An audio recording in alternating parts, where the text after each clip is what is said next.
Hello children, last class में हम आपको बताए थे इलेक्ट्रिक फील्ड इंटेंसिटी डाइपोल के कारण। उसमें हम बताए थे कि डाइपोल में दो इम्पोर्टेंट पोजीशन होता है।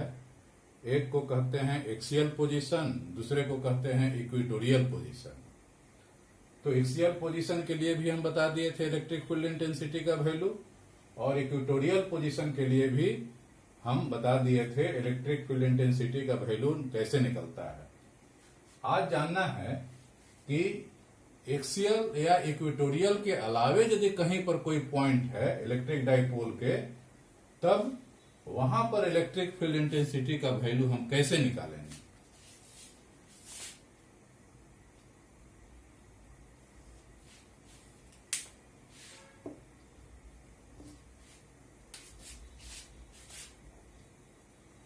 मान लेते हैं कि यही कोई इलेक्ट्रिक डाइपोल है ए बी, यहां पर माइनस क्यू चार्ज है, यहां पर प्लस क्यू चार्ज है, यहां पर इसका सेंटर। तो जैसा कि आपको पता है, इसके लाइन पर यहां पर यदि कोई पॉइंट रहता है तो इसको हम लोग कहते हैं एक्सियल पोजीशन। इसको हम लोग कहेंगे एक्सियल पोजीशन। और इसके परपेंडिकुलर कहीं कोई पॉइंट है तो इसको हम लोग कहते हैं इक्वेटोरियल पोजीशन। इक्वेटोरियल पोजीशन कहते हैं। तो एक्सियल पोजीशन पर इलेक्ट्रिक फील्ड इंटेंसिटी का वैल्यू क्या होता है, इक्वेटोरियल पोजीशन पर इलेक्ट्रिक फील्ड इंटेंसिटी का क्या वैल्यू होता है, ये तो आप जान गए। अब जानिए, मान लेते हैं कि कहीं पर कोई है, सेंटर से आर डिस्टेंस पर कोई पॉइंट है, यहां पर कोई पॉइंट, तो यहां पर कोई पॉइंट है, यहां पर इलेक्ट्रिक फील्ड इंटेंसिटी का वैल्यू निकालना है तो कैसे निकलेगा। पहले तो ये जानना होगा कि यह पॉइंट है कहां पर। तो यह पॉइंट का डिस्टेंस है यार, और कितना एंगल से बना रहा है, मान लेते हैं थीटा एंगल से बना रहा है। इसको हम लोग बोलते हैं polar coordinate R theta. P का पोलर कोऑर्डिनेट कहां पर पोजीशन है, आर थीटा पर है, तो वहां पर इलेक्ट्रिक फील्ड इंटेंसिटी का वैल्यू निकालना है। तो एनी पोजीशन पर इलेक्ट्रिक फील्ड इंटेंसिटी का वैल्यू निकालने के लिए हम लोग करते क्या हैं, सबसे पहला काम तो यह है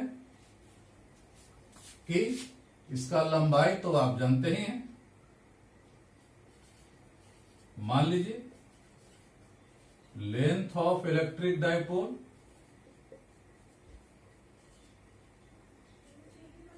ए बी, इसको हम लोग 2a से डिनोट करते हैं या 2l से डिनोट करते हैं। तो डाइपोल मोमेंट क्या होता है, डाइपोल मोमेंट होता है, इसको हम लोग P से डिनोट करते हैं, कहते हैं charge into 2a, Q into 2a हम लोग लेते हैं। तो वहां पर निकालने के लिए हमको करना क्या है, ये जो डाइपोल मोमेंट है इसका डायरेक्शन हो गया P। तो कहता है सबसे पहले क्या करेंगे कि यह जो डाइपोल है, डाइपोल मोमेंट P है, इसको दो म्यूचुअली परपेंडिकुलर डायरेक्शन में रिजॉल्व कर देंगे। एक क्या करेंगे, एक इसके एक्सिस में कर देंगे। ए है, मान लेते हैं ए डैश हो गया, ए डैश बी डैश हो गया, ए डैश बी डैश हो गया। और इसके एक परपेंडिकुलर एक लाइन है, एक परपेंडिकुलर लाइन, इसको मान लीजिए A double dash B double dash.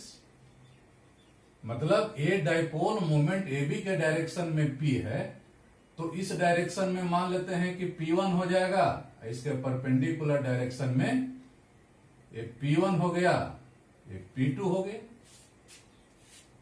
तो कह सकते हैं, अभी हम लोग क्या लिखे, इसके लिए हम लोग क्या करते हैं, we resolve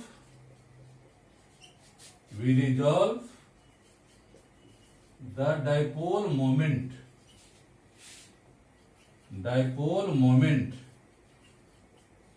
in two mutually perpendicular direction. Two mutually perpendicular direction.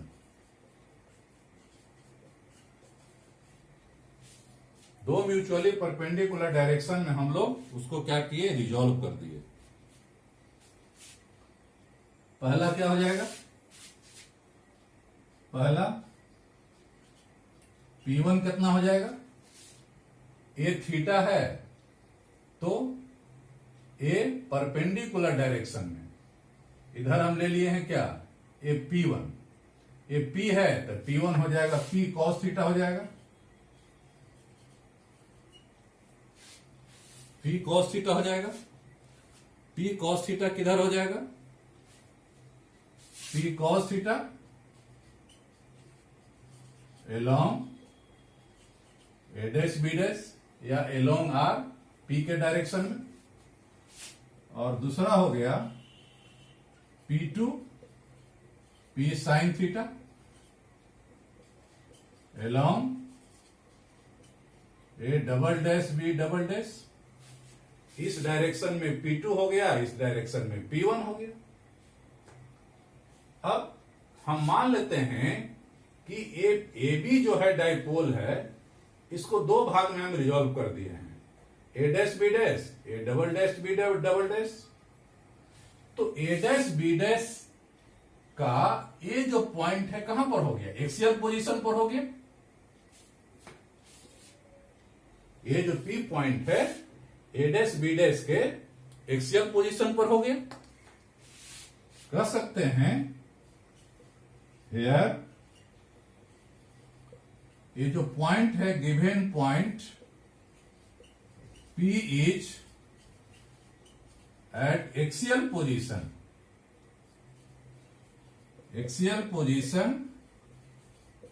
Of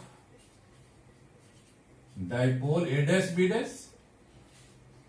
ये जो ए डैश बी डैश है, A dash B dash dipole का जो भाग है, रिजॉल्व पार्ट है, इसका पी पॉइंट कहां है, एक्सियल पोजीशन पर है। तो ये एक्सियल पोजीशन पर इलेक्ट्रिक फील्ड इंटेंसिटी हो जाएगा, कितना हो जाएगा, E1 हो जाएगा, मान लेते हैं E1। So electric field intensity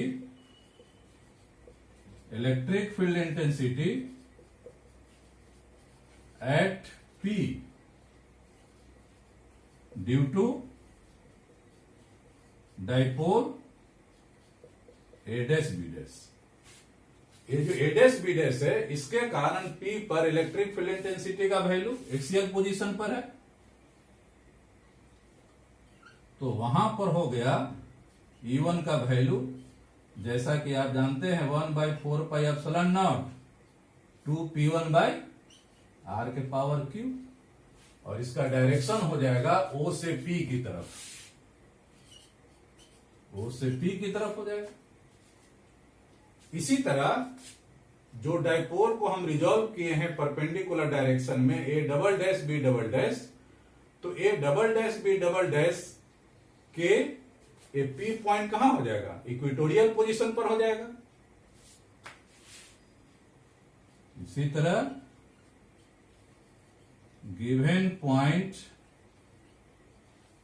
P is at equatorial position पर हो जाएगा, equatorial position of dipole A double dash B double dash. A double dash B double dash के कंपेयर में ए पी पॉइंट क्या हो गया, इक्वेटोरियल पोजीशन पर हो गया। तो आप जानते हैं कि यदि कोई इक्वेटोरियल पोजीशन पर होता है तो वहां पर इलेक्ट्रिक फील्ड इंटेंसिटी का वैल्यू आप जानते हैं, वहां पर क्या होता है, वहां पर इक्वेटोरियल पोजीशन पर होता है, पहले लिखिए,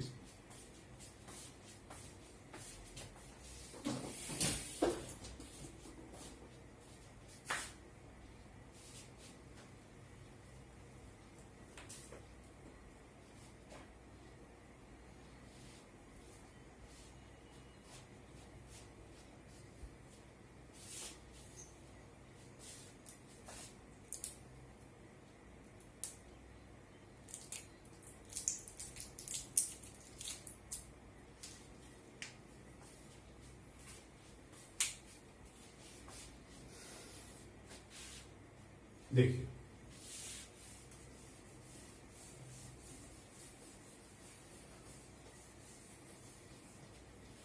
क्या कहता है? कहता है ए पी पॉइंट है, ए जो ए डैश बी डैश के तो एक्सियल पोजीशन पर है, लेकिन यही P point A double dash B double dash के इक्वेटोरियल पोजीशन पर है. Given point P is at equatorial position of dipole A dash A double dash B double dash. So electric field intensity at P, electric field intensity at P due to dipole A double dash B double dash. क्या हो जाएगा? Formula आप जानते हैं, 1/4πε0 P2 by are के power Q. और साथ साथ ये भी जानते हैं कि यह डाइपोल मोमेंट के एंटी पैरेलल होता है. तो डाइपोल मोमेंट के एंटी पैरेलल हो गया, एक क्यू चार्ज यहां हो गया, डाइपोल मोमेंट का डायरेक्शन ए हो जाएगा, तो इसका ही एंटी पैरेलल हो जाएगा. मतलब ये E2 का डायरेक्शन हो जाएगा, इधर हो गया, E2 इधर हो गया, मतलब इस डायरेक्शन में हो गया. कह सकते हैं anti parallel to A double dash B double dash. अब देखिए, हम ए बी डाइपोल को दो भाग में रिजॉल्व कर दिए हैं, ए डैश बी डैश और A double dash B double dash. A dash B dash के कारण इलेक्ट्रिक फील्ड इंटेंसिटी हो गया E1, A double dash B double dash के कारण इलेक्ट्रिक फील्ड इंटेंसिटी हो गया E2. तो दोनों का रिजल्टेंट क्या हो जाएगा? यही E हो गया. Resultant of E1 and E2. देखिए, यह जो E1 है इसके एक्सियल पोजीशन पर है और E2 क्या है? इसके एंटी पैरेलल में है. मतलब एक तरह का कह सकते हैं पैरेलल, मतलब ये दोनों का बीच में 90 डिग्री का कोण होगा. तो E का वैल्यू हो जाएगा E इक्वल टू, आप कह सकते हैं E1 प्लस E2, या E का वैल्यू हो जाएगा, मॉडुलस हो जाएगा E1 प्लस E2.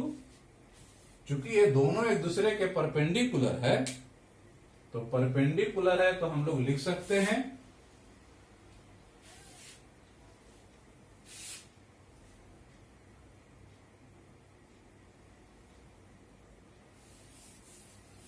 परपेंडिकुलर है तो हम लिख सकते हैं E का मैग्नीट्यूड हो जाएगा under root E1 square plus E2 square.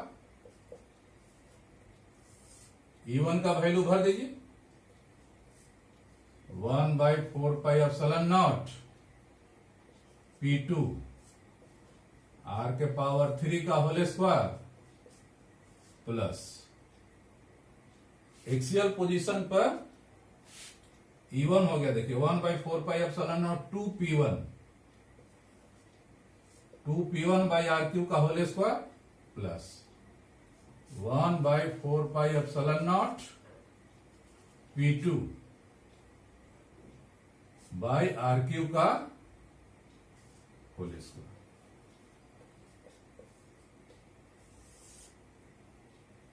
इधर देखिए क्या होगा, 1/4πε0 2 P1 का वैल्यू हम लोग लिख दें. अभी हम लोग बताए थे P1 का वैल्यू P cos थीटा, तो P cos theta by RQ का होल स्क्वायर प्लस 1/4πε0। ये P2 क्या हो जाएगा? P2 बताए थे अभी, P sin theta by RQ का होल स्क्वायर।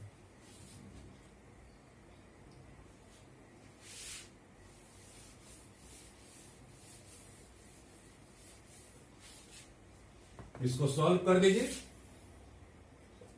क्या हो जाएगा? ये हो जाएगा 1/4πε0 P स्क्वायर हो जाएगा, P स्क्वायर हो जाएगा, RQ ये होल स्क्वायर हो जाएगा। अंदर बच गया 2 cos थीटा का whole square plus sine theta का होल स्क्वायर। 1/4πε0 PRQ कॉमन ले लिए, दोनों में है। अंदर बच गया 2 cos थीटा, यहां बच गया साइन थीटा। ये बाहर आ जाएगा 1/4πε0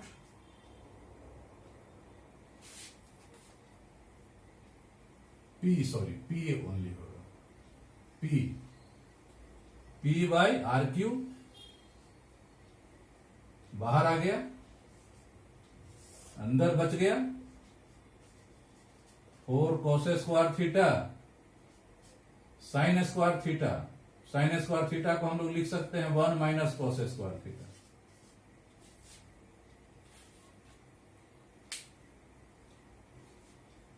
फिर देखिए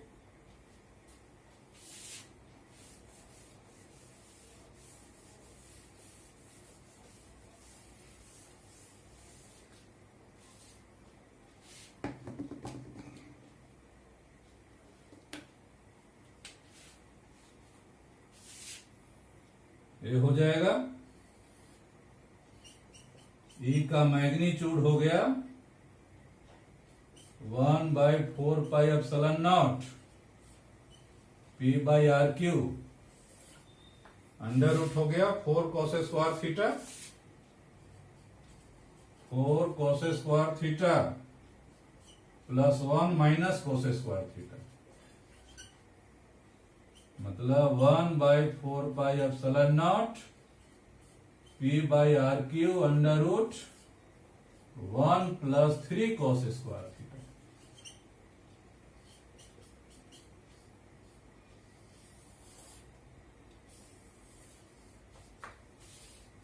अब यहां पर थोड़ा सा समझने का प्रयास कीजिए। समझने का प्रयास यह करना है कि हमारा ओरिजिनल डाइपोल तो था AB। AB को हम दो भाग में रिजॉल्व किए थे, A डैश B डैश और A double dash B double dash. A dash B dash के कारण इलेक्ट्रिक फील्ड इंटेंसिटी हो गया E1 और A double dash B double dash का इलेक्ट्रिक फील्ड इंटेंसिटी हो गया E2। यहां हम AB को दो भाग में रिजॉल्व किए हैं, तो कह सकते हैं कि A डैश B डैश और A double dash B double dash को दोनों को जोड़ेंगे तो AB हो जाएगा, क्योंकि AB को ही दो भाग में रिजॉल्व किए थे। जब AB को दो भाग में रिजॉल्व किए तो हो गया A डैश B डैश और A double dash B double dash. तो A डैश और B डैश को दोनों को जोड़िएगा तो हो जाएगा AB। उसी तरह यहां E1 और E2 को दोनों को जोड़े हैं तो हो गया है E।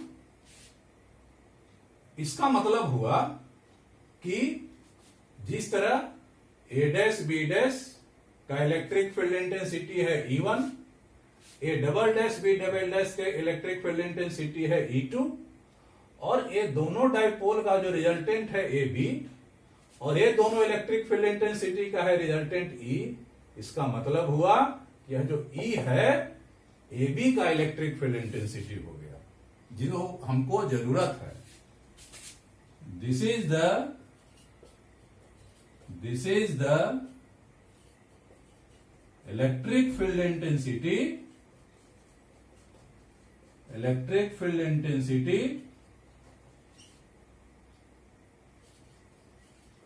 Due to dipole AB। ये हो गया electric field intensity dipole AB के कारण। अब इसका जरा हम लोग डायरेक्शन निकालें। डायरेक्शन मान लेते हैं कि यहां E1 से अल्फा एंगल बना रहा है, E1 से मान लेते हैं अल्फा एंगल बना रहा है, तो क्या होगा?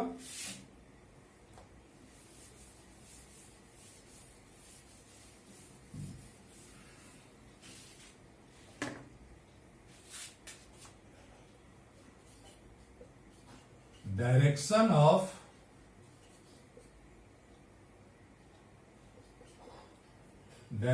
Of electric field intensity E का इलेक्ट्रिक फील्ड इंटेंसिटी का डायरेक्शन क्या होगा? tan alpha. तो यहां tan अल्फा यदि हम लोग लेंगे तो हो जाएगा E2 by E1 perpendicular by base, E2 by E1। E2 का वैल्यू कितना था? 1/4 pi epsilon naught P sine theta by RQ। E1 का वैल्यू था 1/4 pi epsilon not 2P cos theta by RQ। सब कट गया, P से P cut गया, RQ से RQ कट गया, ये हो गया 1/2 sine theta by cos theta. मतलब tan अल्फा का वैल्यू हो गया tan थीटा बाई 2, तो अल्फा का वैल्यू हो गया tan inverse tan theta by. तो ये हो गया कोई शॉर्ट डाइपोल जो है, शॉर्ट इलेक्ट्रिक डाइपोल है, उसके कारण किसी भी पॉइंट P पर इलेक्ट्रिक फील्ड इंटेंसिटी का ए हो गया मैग्नीट्यूड, ए हो गया डायरेक्शन।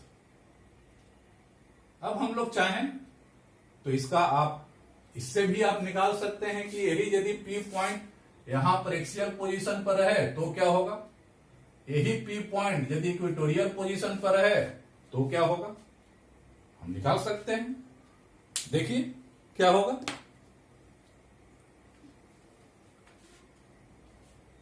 ये तो हो गया जनरल फॉर्मूला हो गया। अब जरा हम लोग देखें, इसी का स्पेशल केस कर लीजिए।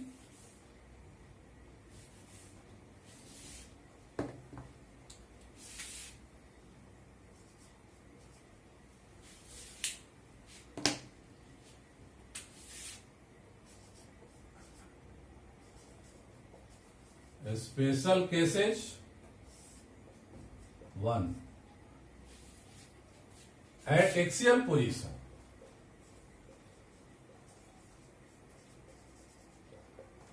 एट एक्सियल पोजीशन का मतलब हो गया ए पी पॉइंट यदि यहां पर रहे तो वहां पर इलेक्ट्रिक फील्ड इंटेंसिटी का वैल्यू क्या होगा।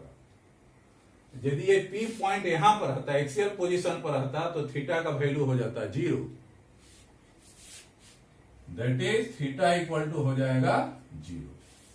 और थीटा इक्वल टू 0 तो E का वैल्यू आपके सामने, इसमें भर दे।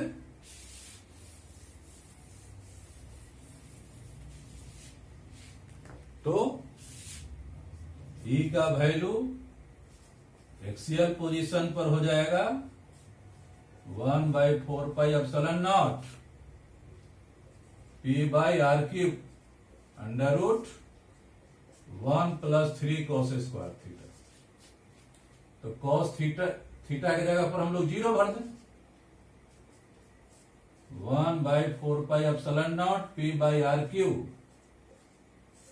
1 प्लस cos 0 1 होता है, 1 + 3 तो हो गया 1/4 pi epsilon naught P by RQ, 4 का स्क्वायर रूट हो गया 2, या 1/4 पाई एप्सिलॉन नॉट 2p/r। यही आप पहले भी पढ़ चुके हैं कि एक्सियल पोजीशन पर 1/4πε0 2p/r³ होता है। डायरेक्शन क्या हो जाएगा?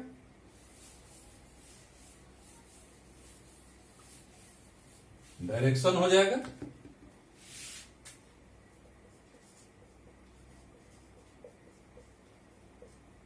tan alpha tan θ/2 tan 0/2 tan 0 0 0/2 0 tan alpha 0, तो अल्फा का वैल्यू हो गया 0। मतलब जब ये P पॉइंट यहां पर आ जाएगा तो अल्फा का वैल्यू 0 हो जाएगा, मतलब इसी के डायरेक्शन में, इवन इधर हो जाएगा। मतलब along the axis of dipole, along the axis of dipole, dipole के एक्सिस में होगा। जब ये P पॉइंट यहां पर आ जाएगा तो ये अल्फा हो जाएगा 0, मतलब रिजल्टेंट इलेक्ट्रिक फील्ड इंटेंसिटी इधर हो जाएगा, इधर हो जाएगा। केस 2 देख लीजिए। एट इक्वेटोरियल पोजीशन, मतलब ये P पॉइंट यहां पर आ गया, तब इलेक्ट्रिक फील्ड इंटेंसिटी क्या होगा? थीटा हो जाएगा 90 degree, theta equal to 90 degree. तो थीटा इक्वल टू 90 डिग्री, तो इलेक्ट्रिक फील्ड इंटेंसिटी का वैल्यू क्या हो जाएगा?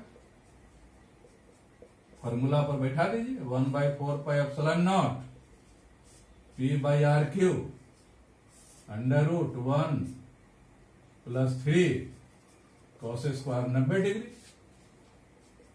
1/4πε0 p/r³, ये तो 0 हो गया, 1 हो गया, मतलब 1/4πε0 p/r³ हो गया सीधे।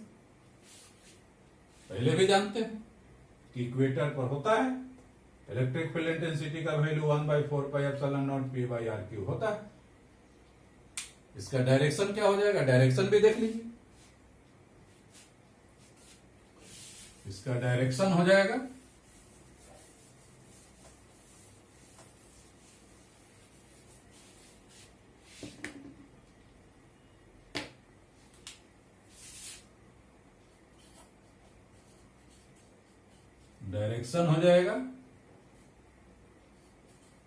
tan अल्फा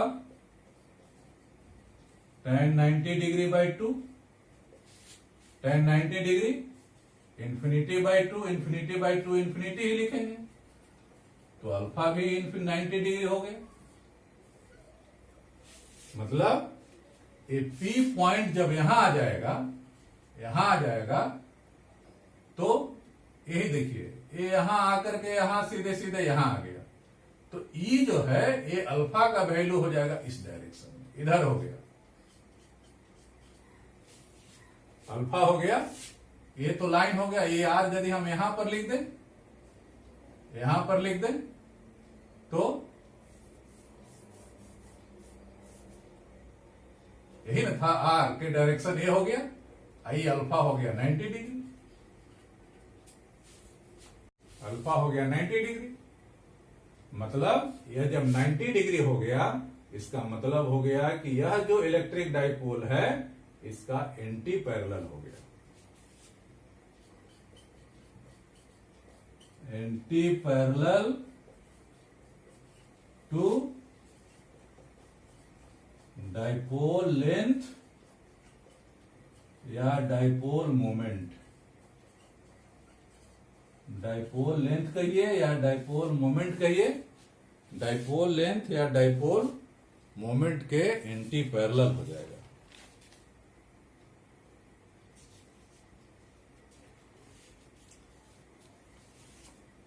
ये तो हो गया इलेक्ट्रिक डाइपोल के कारण किसी पॉइंट पर, पहले बताए एक्सियल पोजीशन पर, फिर बताए इक्वेटोरियल पोजीशन पर, और अब हो गया किसी भी पॉइंट पर रहे, कहीं भी रहे, तो कहीं भी रहे तो कम से कम ये आपको पता होना चाहिए कि आखिर एक्सिस से कितना एंगल बना रहा है, मतलब थीटा का वैल्यू आपको पता होना चाहिए, आर का वैल्यू पता होना चाहिए। थीटा और आर का वैल्यू पता होगा तो किसी भी पॉइंट पर आप इलेक्ट्रिक फील्ड इंटेंसिटी का वैल्यू आप निकाल सकते हैं। उसके लिए हमने फार्मूला बता दिया, फार्मूला को डिराइव कर दिया, तो वहां पर मैग्नीट्यूड हो गया, वहां पर डायरेक्शन क्या होगा, ये वैल्यू हम निकाल देंगे। ठीक है, अब हम लोग नेक्स्ट क्लास में इससे रिलेटेड कुछ पहले न्यूमेरिकल बताएंगे, उसके बाद आगे हम लोग देखेंगे। ठीक है, थैंक यू।